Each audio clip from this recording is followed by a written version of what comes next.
Labdien, sveiki trešoreiz. Esmu Muntis Rudzītis, esmu vadošais datu zinātnieks.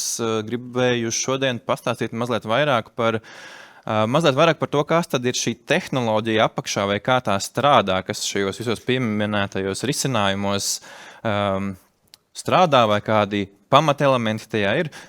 Varbūt kāpēc, ja es centīšos, kā lai saka, tā populāri zinātniski un mazāk tehniski, bet droši, ja ir jautājumi par jocīgiem svešvārdiem, ko pieminu, kā lai saka, pārtrauciet un pārjautājiet man uzreiz, es varu aizmirst kaut ko mazliet paskaidrot, jo pats ikdienā ar tiem vārdiem lietoju ļoti daudz, bet tātad tas iemesls varbūt kāpēc tādu stāstu, tāpēc, ka tā ir tāda īpatnēja tehnoloģija, kaut kādā ziņā viņa imitē cilvēka saziņas stilu vai principus vai piegājienu. Bieži es uz to skatos, kā tas ir jauns interfeisa veids, ja cilvēki agrāk varēja lasīt dokumentus vai skatīties video, tad tagad cilvēki var arī interaktīvi čatot, ne tikai lasīt, teiksim, garas apmācības vai grāmatas un tam līdzīgi. Tā, tas ir jauns interfeisa veids, kura pamatā stiprā puse ir nevis sniegt atbildes vispārīgi uz jautājumiem, bet uzbūvēt atbildi no kaut kādiem pamata elementiem un zināšanām, lai attiecīgi tās, populāris vārds halucinācijas un tam līdzīgi veidotos mazāk. Tātad es šodien mēģināšu pastāstīt tā intuitīvi, palīdzēt uzbūvēt to izpratni, lai varbūt saprastu, kādus uzdevumus tad ir prātīgi mēģināt risināt ar šiem risinājumiem un kādus varbūt mazliet mazāk. Tātad šeit piemērs es nolasīšu, nav jāsamiedzās. Ja? Divi čata logi, abos divos uzdev vienu to pašu jautājumu. Ko es ar šo gribu parādīt? Es gribu parādīt, ka ja mēs, teiksim, vaicājam kaut kādu uzdevumu, vienkārši kādā no šiem čata risinājumiem, šis ir Google Gemini, bet tikpat labi tur Claude vai ChatGPT vai kurš tur, un viņiem uzdodot vienkāršu jautājumu, šajā gadījumā es jautājumu, kādi mums ir atvaļinājuma izņemšanas nosacījumi, tādā vispārīgā gadījumā tas ir tā kā cilvēkam autobusu pieturā vai cilvēkam uz ielas uzdot šādu jautājumu. Ja? Ko viņš atbildēs, viņš domās, es tad saprotu, viņš no kaut kā no konteksta sapratīs, mēs esam Latvijā, ja? Mēs Latvijā zinām, tur standarti, tur nosacījums, tur 20 vai cik tur 21 tā atvaļinājuma diena, kā viņas tur uzkrājās, ir kaut kādi pamata principi, vai ne, kas ir tur, teiksim, tādā valsts līmenī, kas ir tādas populāras zināšanas, ja visiem zināmi nosacījumi. Tāda arī ir tā atbilde. Tur saka, tur atvaļinājums, ilgums, sada un tā tālāk. Un tad, bet to, teiksim, tajā čatiņā pa labi, es uzdevu šo pašu jautājumu ar vienu izmaiņu, kas saku, atbildi tur izmantojot šo dokumentu. Tur es esmu iekopējis tādu humoristiski izdomātu, mazliet amizantu tur atvaļinājumu izņemšanas principus kaut kādā tur izdomātā, izgudrotā uzņēmumā. Bet kā mēs redzam, tas, kas ir, teiksim, tajā atbildā, ļoti konkrētas atsauces uz konkrētu noteikuma numuru un pieteikšanas termiņiem un tā tālāk, jo tas, kas ir tas apraksts, kurš tur ir aizvērts, viņu tur nevar redzēt, iekopētais dokuments, ir nevis par atvaļinājumiem, bet par atvaļinājuma tur uzkrāšanu dienām un tā tālāk, ne tikai par atvaļinājumu izņemšanu. Tur ir garš dokuments, un attiecīgi mākslīgais intelekts izpildīja uzdevumu, ja šeit pa kreisi uzdevums bija izdomāt vai saprast, kāda ir atbilde uz šo jautājumu, tad pa labi patiesais uzdevums bija izdomāt, kuri paragrāfi, jeb kuras nodaļas satura atbildi uz to manu jautājumu. Un šis ir uzdevums, ko šie lielie valodu modeļi pilda ļoti labi, un to uzdevumu pa kreisi, ja atbildes viņi zina, viņi pilda labi, ja atbildes viņi nezina, viņi mēdz izdomāt tās atbildes, tās ir tās halucinācijas. Tā kā piemērā pa labi, ko šis piemērs stāsta? Šis piemērs varbūt ir tas, kā intuitīvi mēģināt saprast, kas tad ir tas populāri lietotais saīsinājums, tas RAG, jeb angliski Retrieval Augmented Generation, latviski teiktu, tur ir izguvī papildinātā ģenerēšana. Kur tur ir tā izguve un kur tur ir tā papildinātā, tātad, ja oriģinālais vaicājums, kā tur uzvedne, ja, ir šis jautājums, tad šajā gadījumā es, kā lai saka, iedevu atbildi priekšā dokumenta formātā, bet tā ir tā papildinātā ģenerēšana, ka ģenerējot atbildi tiek veikta nevis, kā saka, vakuumā, jeb autobusa pieturā, bet tad atbildi tiek veikta jau balstoties uz kaut kādu dokumentu. Un šeit atbildi ir daudz kvalitatīvāka. Kur tad bija sarežģītība šajā uzdevumā? sarežģītība patiesībā bija zināt, kuru dokumentu piekopēt klāt. Es jau zinot piekopēju dokumentu, kurā es zināju, ka bija tā atbilde, bet, ja mums ir 100 000 vai 100 000 te dokumenti, tad visus piekopēt klāt nevarēs. Tā kā varbūt tā pamatā tā ir tas ir tas princips, kā par to vajag domāt. Un vēl viens variants, kā domāt par šiem dokumentu izgūšanas risinājumiem, to var līdzināt ar šī internetā atrast tur bilde ar eksāmeni, ir dažādi eksāmena tipi. Ir eksāmeni, kur pārbauda, ko jūs, kā lai saka, skolā, kas ir bijis, kur, kā lai saka, iekaltās zināšanas, no galvas zini formulas un tā tālāk. Bet ir arī eksāmeni, kur ir tur 6 stundas, viens jautājums, lietojiet, ko gribat. Un tas ir tas open book eksāmens, un šī arī analoģija vismaz man palīdz saprast, kas tad ir runāt ar chatbotu, kurš ir vispārīgi pieejams, un kas tad ir runāt ar chatbotu, kuram kaut kur ir pieejami jūsu uzņēmuma, jūsu principu, vai tas ir tur kāds klienta palīgs asistents, viņam kaut kāds klienta risinājumu servisu pieejami apraksti. Tas uzdevums, ko ir jārisina katrā šajā situācijā, ir pavisam savādāks. Uzdevumā pa labi ir jāatrod atbildes, uzdevumā pa kreisi ir jāizdomā atbildes, vai viņas vienkārši jau jāzina. Mazliet tā intuitīvi par to, kā tad tas apakšā strādā. Šeit tādas vispārīgas bildes, nav jācenšas tur ļoti kaut ko salasīt.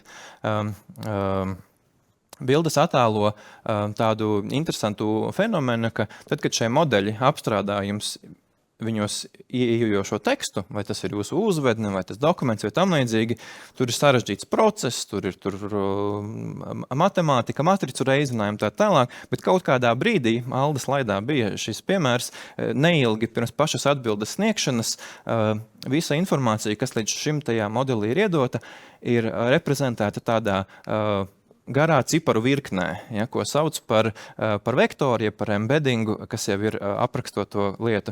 Un tā tad ir daudzi pētījumi šajā vēl pirms, šis vēl kļuva aktuāli mazliet pirms šiem pašajiem lielajiem modeļiem, ka tas, kas tika novērots, ir, ka ja mēs gana daudz dažādus atsevišķus tekstā fragmentus vai dokumentus vai tam līdzīgi šādi apstrādājam, un tad mēs pētam, kas tad notiek ar šiem vektoriem, tad skatoties viņus ar dažādām statistiskām metodēm, ir novērots, ka veidojās dimensijas, jeb kaut kādi parametri, kuros šie semantiski līdzīgie koncepti atrodas ļoti tuvu. Redz, kur pa labi ir tur bildi, kur ir kaut kādi matemātiskie jēdzieni, tad ir kaut kādi tur kosmosa jēdzieni, tad ir kaut kādi tur reliģiskie termini un kaut kādas tādas lietas.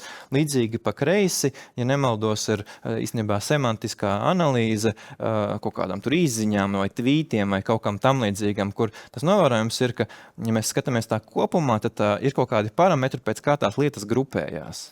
Ko mums šis dod? Šis nozīmē, ka, piemēram, tajā momentā, ja mēs uzdotu jautājumu par, kad tad man ir jāaizņem tās atvaļinājuma dienas, kas bija piemērs no pirmā slaida, skaidrs ir, ka kaut kādā ziņā semantiski kaut kāds darba līgums ir diezgan tuvu, kaut kāds tur tiešām atvaļinājuma dienu uzkrāšanas līgums ir diezgan tuvu, kaut kāds tur klienta dokuments par to, kāds tur projekts, un tas droši vien ir tālāk. Tā intuitīvi mēs to saprotam, grūti varbūt aprakstīt, bet mēs skaidrs ir, ka ir kaut kādi parametri, vai tie ir atslēgas vārdi, keywordi, varbūt pat dokumenta valoda nav īpaši svarīgas. Tas arī, starp citu, interesants fenomens šajā visā, ka šie risinājumi ir ne tik ļoti uz valodām iespaidoti, bet drīzāk uz to saturu, un tam līdzīgi.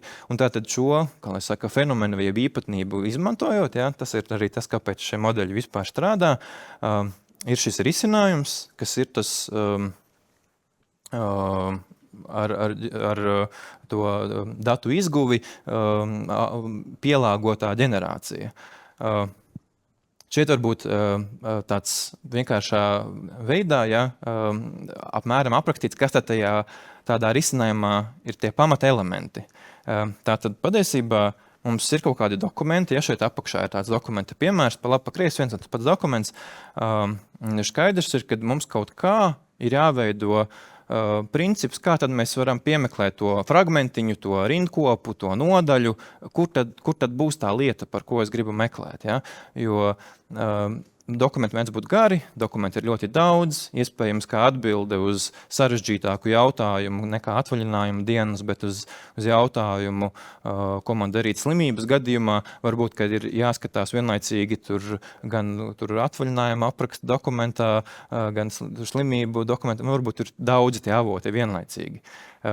Tātad šajos risinājumos tas, kas pamatā apakšā notiek, ir nepieciešama ir kaut kāda šī zināšanu bāze, kas ir zināšanu bāze, tas ir viegli iztēlots kā kaut kādu folderi vai datubāzi ar daudz dokumentiem.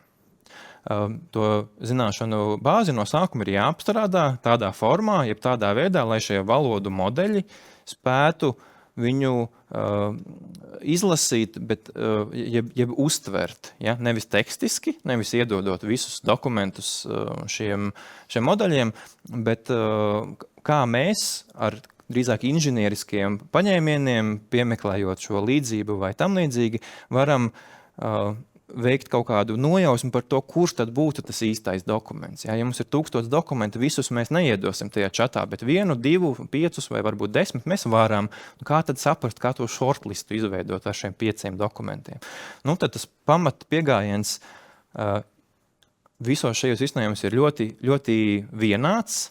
Tur ir ļoti daudz parametru, ko ir nepieciešams pielāgot atšķirībā no problēmām un no kontekstu un no risinājumā, no tā uzdevuma, ko ir jārisina un tam līdzīgi, bet tas pamata elementi ir vienā. Tātad ir šī zināšanu bāze, kas ir dokumenti, tiek veikta tāda dokumenta apstrāde, kas ir dokuments, tiek sadalīts fragmentiņos, viegli iztēloties rindkopas vai nodaļas.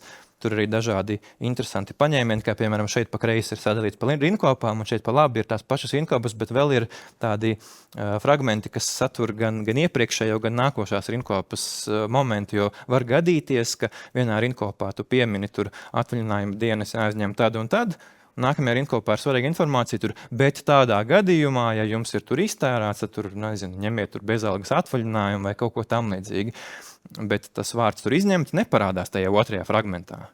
Šādā gadījumā var būt tāds fragments, kurš satiekās no 2 nodaļām, vai piemeklēt vairākus šos fragmentus, vai tajā brīdī, kad mēs prasam, lai tas intelekts veido to atbildi, varbūt ir prātīgi iedot vēl blakus fragmentus vai papildus nodaļu, vai varbūt visu dokumentu, ja viss dokuments ir gana tuvu. Tā kā tur tie veidi, kā tās līdzības tiek piemeklētas, ir ļoti dažādas.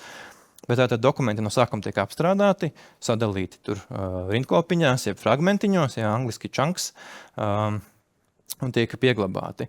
Un attiecīgi jebkādā tādā enterprise risinājumā, kur mēs gribam nevis pajautāt cilvēkam autobusu pieturā, bet gribam pajautāt kaut ko par uzņēmumu datiem, ja tas pats Microsoft Copilots, kas tika pieminēts, vai teiksim, šis būtu, ja šo risinājumu būvējam paši, vai lietojam tādas platformas kā OpenWebUI, kuras atļauj šo veikt pārsvarā.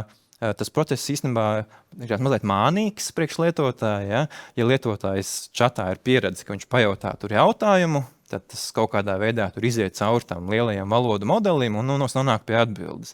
Tad šajā scenārijā ir tas papildu elements, kad īstenībā tas lietotāja vaicājums tiek mazliet pārfrāzēts, arī viņš tiek pārveikdots šajā skaitliskajā formātā, šajā semantiskajā mākonī, ko rādīju iepriekš, un tiek atrasti tādi tur semantiski līdzīgie citi tie dokumenti un šīs atsauces un šie fragmenti, un lietotāja vaicājums tiek pārfrāzēts tātad, redz, kur bija jautājums, centies atbildēt lietojot šos dokumentus. Un tad tiek iekopētas visas šie fragmentiņi, šie chunks.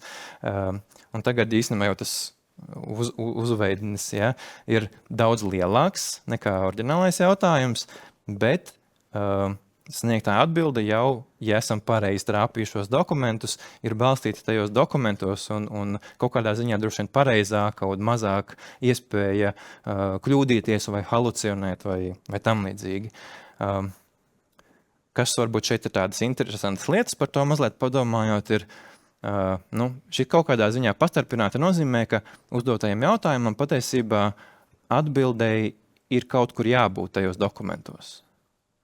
Ja mums ir, piemēram, 100 klienti un es uzdotu jautājumu, apkopo man klientu vidējo sentimentu vai vēlmes, šis risinājums īstenībā uz to nespēs atbildēt, jo viņš piemeklēs tur 5, 10 vai 15 vai cik tuvākos dokumentus, bet viņam nav iespēja no katras no 100 dokumentiem izlasīt pirmo rindkopu vai piemeklēt tur sentimentu un tad kaut kā, vai ne? Bet tas čata interfejs ir viens. Kā tad vienus jautājumus varam, otrs nevaram? Nu arī tāpēc stāstu, lai varbūt mazliet būvētu to intuīciju, uz kādos gadījumos tad šis risinājums strādās, kādos ne, jo, ja mēs pajautātu cilvēkam, kurš varbūt tur zina šos visus klientus, viņš tur tā uzreiz pēc izjūtām no galvas var atbildēt. Mākslīgais intelekts šādā gadījumā nevar. Tur ir citi risinājumi, kas šo palīdz risināt, bet tas arī tāds interesants aspekts.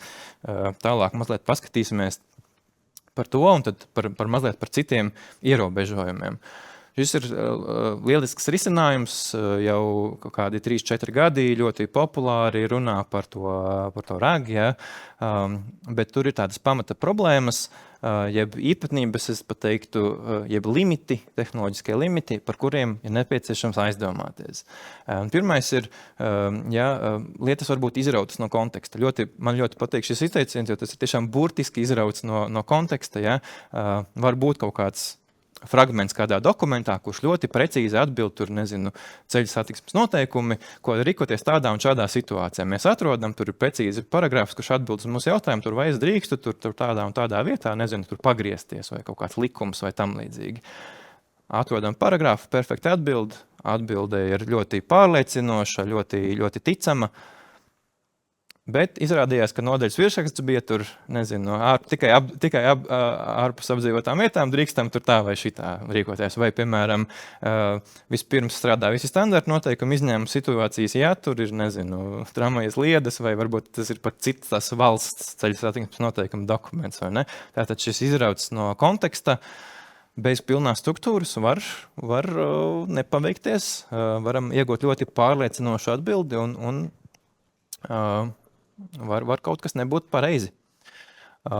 Līdzīgi, pareizā dokumentā atrašana un arī kopā tas iet varbūt ar tādiem metadatiem un šo risinājumu, kā mēs saprotam, tātad visas atbildes ir kaut kādā veidā balstītas uz mūsu sniegtiem dokumentiem.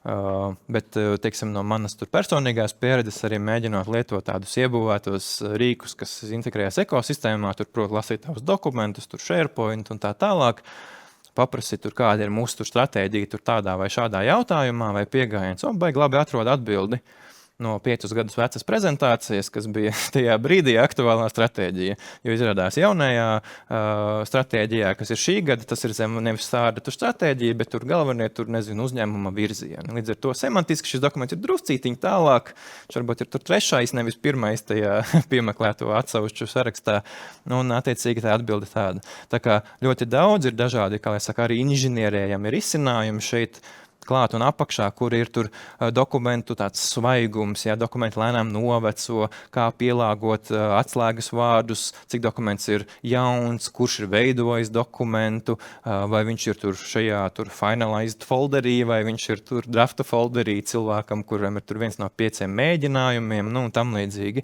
Ļoti svarīgi visi aspekti, kā cilvēki mēs intuitīvi to saprotam. Ja mēs uzmeklējam atbildi, tas nāk no tur kolēģa privātās drafta prezentācijas, kur varbūt slaidi bija tur uzģenerēti, salīdzinājumā ar oficiāli izdoto šobrīd aktuālo uzņēmumu versijas dokumentu. Daudzi papildus parametri, kuru, kā lai saka, šo atsauču jeb satura kvalitāti vai uzticamību signalizē nevis saturs, bet šie metadati, tas datums, tur uzdevuma dokumentā autors un tam līdzīgi.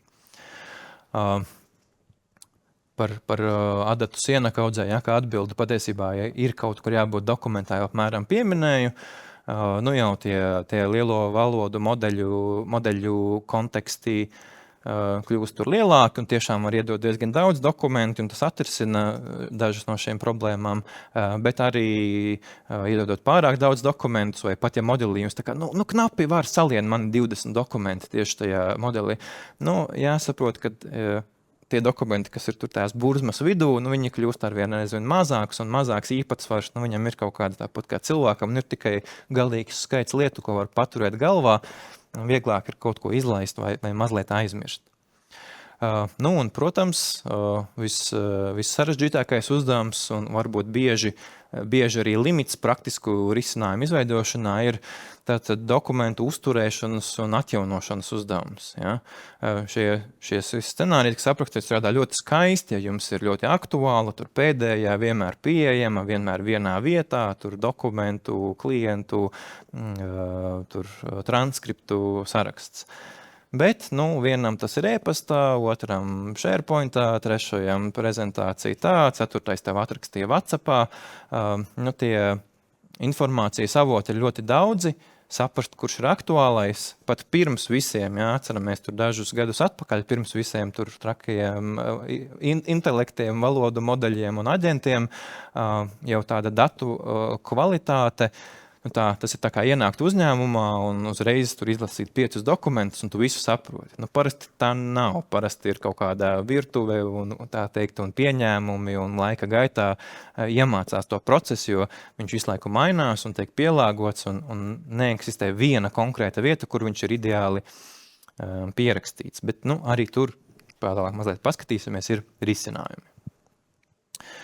Tātad daļa no šiem risinājumiem, tas pamata scenārijs, ko es aprakstīju, kas ir tā ļoti, ļoti vienkāršojot, piemeklēt tur saistošās nodaļas un piemeklēt, tas būtu tas, ko saukt par to pamata RAG, pamata izgūšanas scenāriju. Ir arī tāds paplašināts, kur lietot visādas papildus metodas, pieminēja tādas vienkāršākās, kas būtu kaut kāda veida metadati un tam līdzīgi, vai veidot kaut kādus citus filtrus un mēģināt ar tādām citām metodēm atlasīt varbūt kaut kādu dokumentu apakššetu vispirms. Un tad jau tagad tas, par ko arvien vairāk runā, ir šie aģentu mehānismi un tam līdzīgi, par to tad detaļās tuliņ. Es teiktu, ka pamatā šī visa risinājumu uzlabošanas scenārija ir tādi 2 pamata virzieni, kur viens ir censties tātad šos datus, caur kuriem šie modeļi cenšas atbildēt, uzlabot vai apstrādāt vai labāk sagatavot priekš šo valodu modeļu lietošanas. Un tas otrs scenārijs var būt vairāk, kurš cenšas saprast labākus metodus, kā tad izgūt šos dokumentus. Tā varbūt dokumenti joprojām kādi ir tādi viņi ir, bet kā viņus kaut kā apstaigāt vai apzināt kaut kā drusku gudrāk vai labāk vai precīzāk. Tad šie, atgriežoties pie šiem datu kvalitātes uzlabojumiem, kā jau pieminēju, datus tur struktūrēt un validēt. Varbūt, ka mums ir ieviest vienu dokumentu krātuvi, kur mēs katru oficiālo dokumentu izgriežam caur kaut kādu tur standarta formatizēšanas lietu, un tad ir tur viena vieta, kur viss glabājās. Ļoti skaisti, diemžēl praksē neesmu ļoti labs piemērs šim redzējis. Ja? Biežāk dati kādi viņi ir, tādi viņi ir. Tad ir tādi grafu teorijā bāzēti risinājumi, kuri tātad ne tikai meklē šos semantiski līdzīgos dokumentus, bet arī tādus, kas ir kaut kā pēc kādiem citiem parametriem tuvu. Vai tur ir tie paši atslēgas vārdi, vai tie pašā laikā veidot, vai no tā paša autora, kur varbūt viņi ļoti iespējams ir saistoši, bet tur nepaveicās un tur nav tie atslēgas vārdi pareizi, un viņš tur semantiski drusku tālāks ir šis dokuments. Ja? Tad arī tas papildinoša metoda. Pieminēt metadatu kvalitāte, un tad vēl pēdējā laikā parādās arvien vairāk tāds interesants koncepts, var ļoti palasīt interesantas publikācijas zem nosaukumā LLM Wiki, tad arī šis koncepts ir vairāk, ka mēs nevis cenšamies datus kaut kā cilvēkiem lietojamos datus uztvert un sagatavot, vai kaut kā mēģināt visus pārformēt un pielāgt un tā tālāk. Nē, mēs ejam drusku citu ceļu, mēs izveidojam tādu pašu organizējošu risinājumu, kur patiesībā ir viens aģents, viens valodu modelis, kuram ir tur instrukcijas, kā viņam vajag strukturēt datus un ko ar viņiem darīt, un principā mēs viņam visu laiku pasniedzam šos jaunos dokumentus, un viņš pats viņus strukturē un ieliek un veido un tā tālāk pēc viņa izpratnes un veic to kaut kādā ziņā to uzturēšanu. Un tad jau tas arī apvienojās ar šo izgūšanas uzlabojumu pusi šajos risinājumos, kur tā tad jau šajā struktūrā tas pieņēmums ir tāds, ka tagad tas aģents viņos šos dokumentos Tas paša veidots apraksts, tu viņā drusku labāk orientējies, vai viņš ir drusku tuvāks tam, 3 cilvēkiem prasīt izveidot tādu Wikipēdijas stilā struktūru, viens tur sastrukturizētu pēc alfabēta, otrs pēc temata, trešais pēc valodas. Ja? Arī katram cilvēkam ir cits pieejams, līdz ar to tiem modeļiem mēģināt to darīt pašiem, ir tāds viens no jaunākajiem virzieniem, kur tad šajā visā iet. Un tas pat jau varbūt vairs nav tas rag, tas varbūt jau ir cilvēkam līdzīgi klikšķināties cauri Wikipēdijai, līdz kamēr atrastu pareizo avotu. Tas ir mazliet ilgāk nekā uzmeklēt semantiski līdzīgākos fragmentus, bet atbildes šķietam ir drusku kvalitatīvākas. Tātad tas jau ir tā aģentiskais pieejams, ka mēs mēģinām nevis uzmeklēt dokumentus un iekopēt klāt oriģinālajā promptā, no kā dot atbildes, bet mēs sakam aģentam, ja tev uzdod jautājumu par šādiem tematiem, aizēj parakņājies pa dokumentiem, un tad viņš pats spēj tur izlasīt vienu, šitā nav īsta atbilde, vai izlasīt otru, šitais ir tur novecojis dokuments, paskatīšos trešo, te ir atbilde. Tas ir tas, ko saukt jau par tādu aģentisko piegājienu. Ir arī citi izgūšanas uzlabojumi, kas ir konkrēti domēniem pielāgoti modeļi, ir tur, medicīnā, jurisprudencē ir tādi risinājumi, kas pārspēj šos citādi ģenerālos modeļus, un dažādi izvērtēšanas ietvari, kur tur ļoti daudz visādi parametri, kur, ja mēs uztveram vēsturiski šo informāciju un pavērtējam, šīs bija labi piemeklēti dokumenti, šīs bija sliktāk piemeklēti, kur var mēģināt kaut kā pusautomātiski, automātiski uzlabot šos parametrus. Tas ir tur tāds tīri tehniski. Un tad šis tāds tur vistehniskākais slaids, gribu tā diezgan īsi un svešvārdos neliedīšu, bet tā tad, ja tā intuitīvi tā problēma ir diezgan viegli saprotama, tad patiesībā uzdodot jautājumu, mums vajag tur piemeklēt attiecīgo dokumentu, jeb fragmentiņu un tur piesviest klāt, un tad tās atbildes ir būtiski kvalitatīvākas un arī tādā enterprise līmenī lietojams un labāk strādājošas. Jā, tā vairs nav tāda nejauša atbilde, kā pagadījās. Bet tad tādā pilnā risinājumā, lai šo ieviestu, ielasītu visus šos dokumentus, viņus uzturētu, zinātu, kā viņus tur automātiski ielasīt pēdējos, tur novecojušos dokumentus kaut kā atmest, atrast dokumentos pretrunas, jā, un varbūt laicīgi kādām paziņot un teikt, ka kur jums šī dokumenta stratēģija un šī dokumenta stratēģija ir tur pretrunās, jo vienā jūs sakat, ka šī ir svarīgā, otrā, ka šī ir nesvarīgā industrija vai tam līdzīgi. Jā, visa tā dokumentu apstrāde, jā, ir, tas ļoti, tas kopā jau ir tāds liels risinājums. Tas vairs nav tāds piemest kaut ko čatiņā klāt, tas jau ir tāds sarežģīts. Un tur arī visas izgūšanas metodas un šis pats tāds datu zinātnes apakšnovirziens beigās. Tādā kopīgā risinājumā. Tātad, kopumā uztveru, kā ar ko sāku, ka šie valodu modeļi ļoti interesants risinājums salīdzinājumā ar varbūt tādiem risinājumiem vēl gadus 5 atpakaļ, kur vajadzēja ļoti sakārtotus datus, ko Aldis pieminēja, tur 20% dati patiesībā ir sakārtoti un 80% dzīvo šādi. Tātad uz visiem tādiem jautājumiem, kas ir cilvēcīgi teikt, varbūt nav gluži pareizākais, bet tādi tekstuāli, aprakstoši, brīva formāta, tam līdzīgi, ar ko šīs standarta datu apstrādes metodas, kā tur kaut ko izfiltrēt un aprakstīt, nevienmēr strādā labi vai strādā nestabili. Šie valodu modeļi ir pavērt tādu jaunu sfēru, ja, šo knowledge work, šo zināšanu darba pamatus, kurus spēj kaut kādā veidā tie aprakstīt, bet nav arī tik vienkārši, ka viņi vienkārši strādā ar visu tekstu brīvi. Patiesībā, ja gribam kvalitatīvu risinājumu, tur apakšā ir diezgan ko pacīnīties. Ir gatavākas platformas, kas visu šo veids.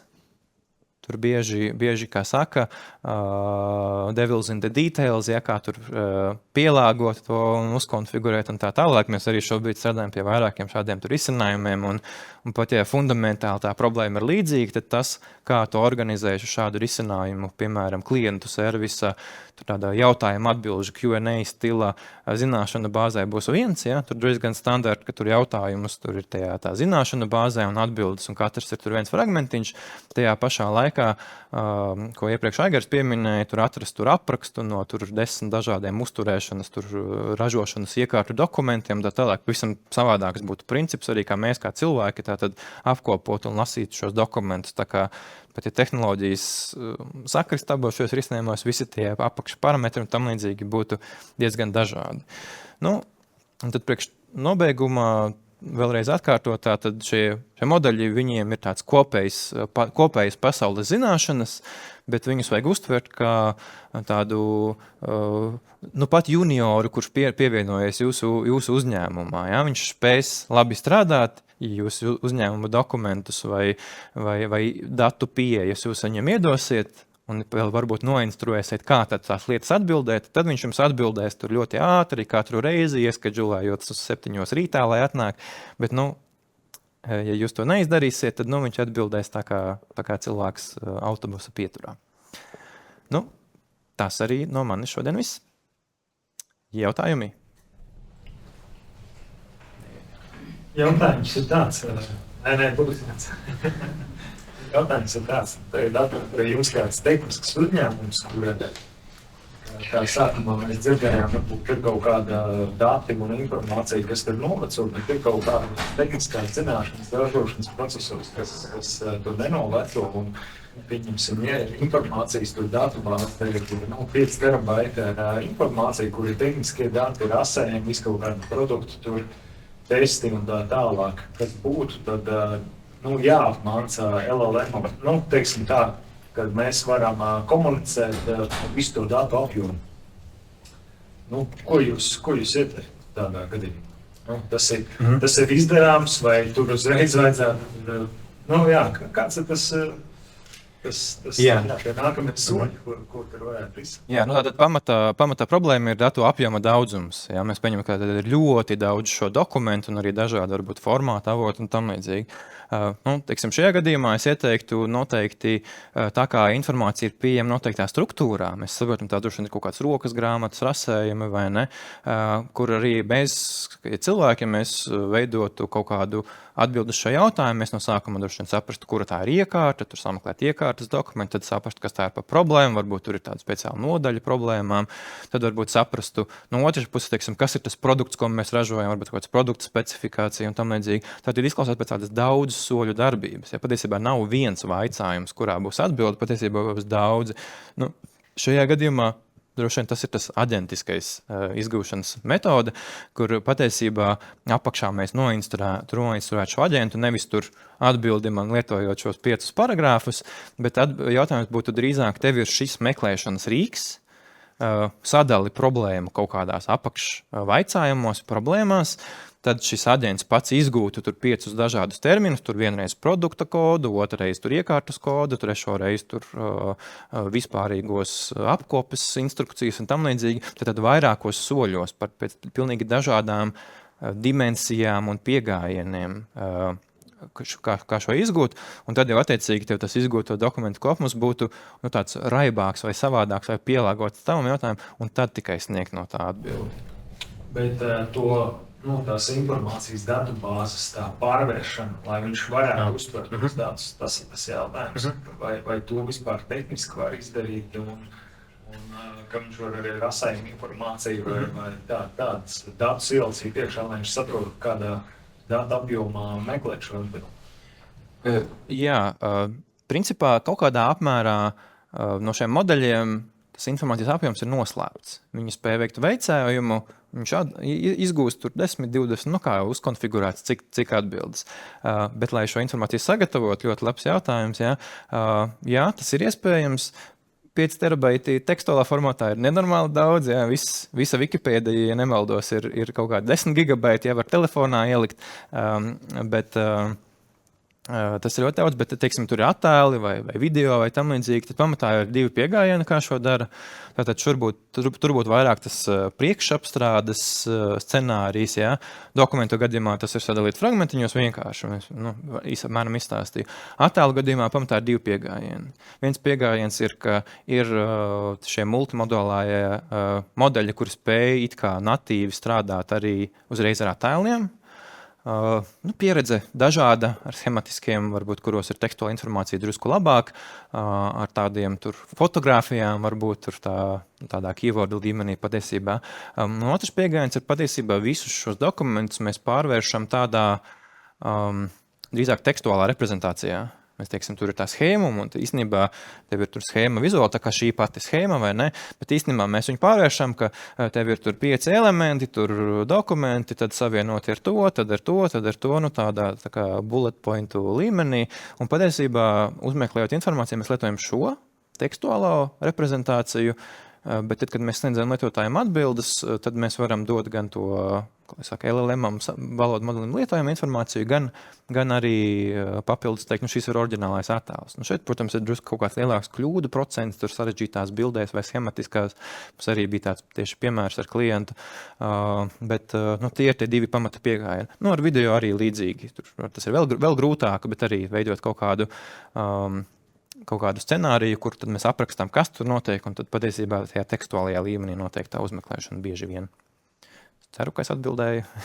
Bet jā, tātad šīs dokumentu apstrādes, dokumentu kvalitātes jautājums, tas ir tas lielais inženierīgais uzdevums, kur patiesībā kaut kādā apmērā tie valodu modeļi bijuši un nebijuši, ja to informāciju ir jāsagatavo, lai viņus pēc tam viņi var pielietot un sagramot. Sakiet, jūs teicāt, ka ir gatavās platformas, kas to veids, kuras jūs ieteikt? Viņas tik strauji mainās un tik daudz. Ja, paši uzņēmumā mēs, piemēram, lietojam, ir tāds OpenWeb UI risinājums, kas ir tāda izskatās pēc ChatGPT klona, kas tas patiesībā ir. Tā ir tāda platforma, ko var uzinstalēt gan uz sava datora, ir arī citas, kurā nodrošina apmēram šo ciklu, ja, kurā pievienot dokumenti. Ja dokuments īsts, viņš tur ielien viss pats. Ja ne, tad viņš iekšēji to dokumentu tur sadala, tur saglabā tur tajā vektoru datubāzē un tā tālāk. Jūs to pat neredzat. Tur kaut kur dziļu konfigurācijās var tur pamainīt, ko viņš tur lietos un tā tālāk, ja interesē tehniskajā līmenī. Bet tas ir tāds pamata lietas. Ir tur LM Studio un visādi risinājumi, kur šo var. Tie var būt tādi 2, ko es pirms kāda laika esmu skatījies. Un tālāk jau jūs viņu piespraužat pie kādas tur servisa, mākoņa licences no kādiem šiem lielajiem piegādātājiem, vai arī, ja ir interese paspēlēties, pašam pahostēt open source modeļus un tam līdzīgi uz sava datora, lai saprastu, ka tās apstrādes jaudas tajos datu centros ir milzīgas. Jā, tie var būt tādi